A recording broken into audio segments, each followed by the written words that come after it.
Tudo bom, gente? Bem-vindos a mais uma Igreja Política e eu, dando sequência nos nossos estudos que apresentam a presença da política e dos políticos de capa a capa da Bíblia. Hoje nós vamos dar sequência ao nosso estudo do livro do Êxodo. No episódio passado nós falamos sobre a constituição da liderança de Moisés e agora nós vamos falar um pouquinho sobre os resultados da liderança. Para isso, nós vamos começar apresentando a realidade do político ímpio. A realidade do político ímpio é que ele é muito volúvel. Nós vemos isso no perfil de Faraó. No capítulo 14, versículo 5, nós vemos o quanto o Faraó era volúvel. Faraó, depois de passar por todas as pragas, por tudo mais, por toda aquela contextualização da libertação do povo que acontece nos primeiros capítulos do livro do Êxodo, nós vemos que Faraó se arrepende daquilo que ele fez. No capítulo 14, versículo 5, nós lemos o seguinte: contaram ao rei do Egito que o povo havia fugido. Então Faraó e os seus conselheiros mudaram de ideia e disseram: o que fizemos? Deixamos os israelitas saírem e perdemos os nossos escravos. A instabilidade nas decisões do líder que não é guiado por Deus acontece porque ela é baseada única e exclusivamente no seu raciocínio e às vezes esse raciocínio ele é muito influenciado pelas questões de emoção. Faraó foi pressionado naturalmente através das pragas e a emoção dele fez com que ele tomasse uma decisão. Quando ele retoma o seu estado natural, ele vê, pelo menos dentro da visão dele, que tinha tomado uma decisão equivocada, que ele tinha perdido a sua mão de obra escrava.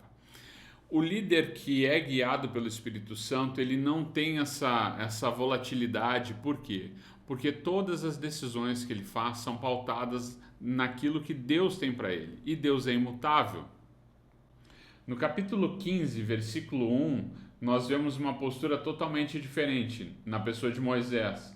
O político levantado por Deus, ele tem consciência e tem ciência de que tudo que ele faz e todos os resultados que ele alcança são méritos de Deus. Do capítulo 15, versículo 1 em diante, nós podemos ler o cântico de Moisés. Então Moisés e os israelitas entoaram esse cântico ao Senhor. Cantarei ao Senhor, pois triunfou gloriosamente, lançou no mar o cavalo e o seu cavaleiro. O Senhor é minha força e a minha canção. Ele é a minha salvação. Ele é o meu Deus e eu o louvarei. É o Deus de meu pai e eu o exaltarei. O Senhor é guerreiro, o seu nome é Senhor. E aí ele segue no cântico entregando a Deus toda a honra e toda a glória pelo êxito que ele alcançou. Seguindo no livro do Êxodo, nós chegamos ao capítulo 18, verso 13 mais especificamente, onde a gente encontra uma coisa muito interessante. Lá nos diz assim, ó.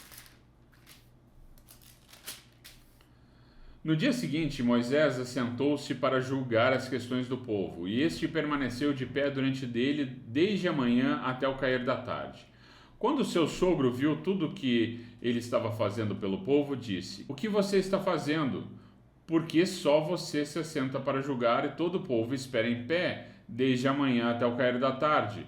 Moisés lhe respondeu: o povo me procura para que eu consulte a Deus toda vez que alguém tem uma questão. Esta me é trazida e eu decido entre as partes. Ensino-lhes os decretos das leis de Deus. Até aqui a gente já entende uma parte bem interessante, que é o seguinte.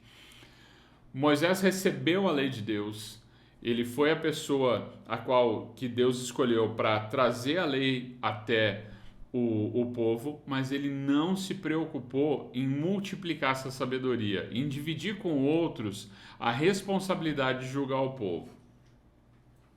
Respondeu o sogro de Moisés: o que você está fazendo não é bom. Você e seu povo ficarão esgotados, pois essa tarefa lhe é pesada demais. Você não pode executá-la sozinho. Agora ouça-me, eu lhe darei um conselho, e que Deus esteja com você. Seja você o representante do povo diante de Deus, e leve a Deus as suas questões. Oriente-os quanto aos decretos e leis. Mostre-lhes como devem viver e o que devem fazer. Mas escolha dentre todo o povo homens capazes, tementes a Deus, dignos de confiança e inimigos de ganho desonesto. Estabeleça-os como chefes de 1.000, de 100, de 50 e de 10. Eles estarão sempre à disposição do povo para julgar questões. Trarão a você apenas as questões difíceis, as mais simples decidirão sozinhos. Isso tornará mais leve o seu fardo, porque eles dividirão com você. Se você assim fizer, e se assim Deus ordenar, você será capaz de suportar as dificuldades de todo o povo, e este povo voltará para casa satisfeito. Moisés aceitou o conselho do sogro e fez tudo como ele tinha sugerido. Escolheu homens capazes de todo o povo e colocou-os como líderes do povo, chefes de 1.000, chefes de 100, chefes de 50 e de 10. Estes ficaram como juízes permanentes do povo. As questões difíceis levavam a Moisés, mas as simples, porém, eles mesmos resolviam. Então Moisés e seu povo se despediram e este voltou para sua terra. Vamos lá. Chefes de 1.000, chefes de 100, chefes de 50, chefes de 10. Senadores, deputados federais, deputados estaduais, vereadores, ou se você preferir, Moisés presidente, assessorado por senadores, por deputados federais, por deputados estaduais, por vereadores. O desenho que Jetro entregou a Moisés, ele é a base do desenho que nós temos hoje. O modelo de governo que Jetro entregou para Moisés é o mesmo modelo de governo que nós seguimos até hoje. Nós temos os vereadores que julgam as questões das cidades, nós temos os deputados que julgam as questões dos deputados estaduais, que julgam as questões dos estados, os federais que julgam as questões da nação, os senadores que colaboram com a formatação das leis, e nós temos um presidente. A Bíblia, ela é muito atual. Quem não entende que a política ela tenha toda a sua base naquilo que Deus nos entrega, é no mínimo cego. Quando eu falo isso, pode parecer um certo exagero, mas se nós lermos Êxodo, capítulo 21, até o 23, 12, nós vamos ler ali políticas sociais e trabalhistas. Nesse trecho, Deus nos mostra de forma muito clara e específica justiça social, medidas acerca de servos, ou seja, de empregados, que são os direitos trabalhistas, de propriedade, direitos e obrigações, e ainda fala sobre toda a parte de formatação de um Estado, do Estado de Israel, no caso. Do versículo 1 em diante, do capítulo 24, nós lemos a instrução de Deus quanto à implementação de uma Constituição. Deus diz que as leis devem ser escritas e devem ser multiplicadas, devem ser passadas adiante. O capítulo 32 nos mostra uma situação totalmente diferenciada. Moisés se afasta, sobe ao monte para receber as tábuas da lei, se demora lá, e o povo então vai e vira para Arão, vamos dizer assim, o nosso vice-presidente, e começa a pressioná-lo. Arão não estava preparado para receber aquela pressão, ele não estava pronto para aquilo, até porque a incumbência do governo não era dele. Mas o povo vai a ele, que era o braço direito de Moisés, e começa a pressioná-lo para que fizesse um bezerro de ouro. Arão toma aqui uma das piores decisões que ele poderia. Ele age sem consultar o seu líder, Moisés, que não estava presente, e age sem consultar a Deus. Arão foi o primeiro sacerdote. Arão tinha uma conexão com Deus, mas ele optou por agir dentro da sua natureza. E aí ele instaura o caos completo. Ele ainda piora a situação quando ele insiste no erro, e do versículo 6 a 8 nós lemos o seguinte: Na manhã seguinte, ofereceram holocaustos e sacrifícios de comunhão.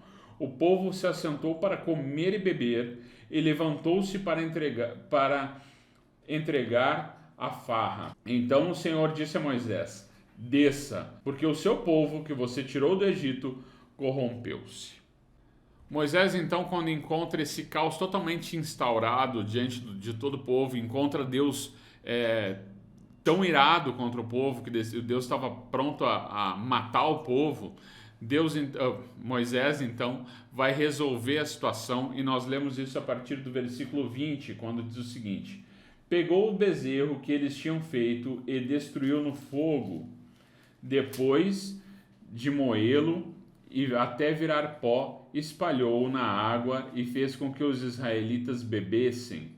E perguntou a Arão: que ele fez este povo para que você o levasse a tão grande pecado? Nós podemos ler aí até o versículo 35 que Moisés ele entra num rito de solução daquele problema. Ele vai buscar resolver o impasse entre o povo, vai mostrar que Arão confronta Arão para que Arão evolua como líder, evolua inclusive como sacerdote, e vai mediar a situação entre o povo e Deus. E isso consegue reestabelecer essa relação que tinha sido ferida pela decisão equivocada de Arão quando estava à frente do povo na ausência de Moisés. Nos 2 últimos capítulos do livro do Êxodo, nós lemos o fechamento desse desenho político. Moisés, instruído por Deus, líder levantado por Deus, conseguiu constituir uma constituição, conseguiu constituir um formato de governança e conseguiu restabelecer o relacionamento entre o homem e Deus. Quando isso acontece, o povo está pronto para ir para um novo estágio. Deus aí então começa a conduzir o povo para que se aproximasse mais da terra prometida e alcançasse todos as benéfices que aquela terra tinha para ele. Na semana que vem, nós vamos falar sobre o livro de Levíticos. O livro de Levíticos ele mostra que a política não é só uma questão organizacional natural, ela é, na verdade, uma ferramenta de relacionamento horizontal e vertical. É uma ferramenta de relacionamento do indivíduo com o próximo e do indivíduo com Deus.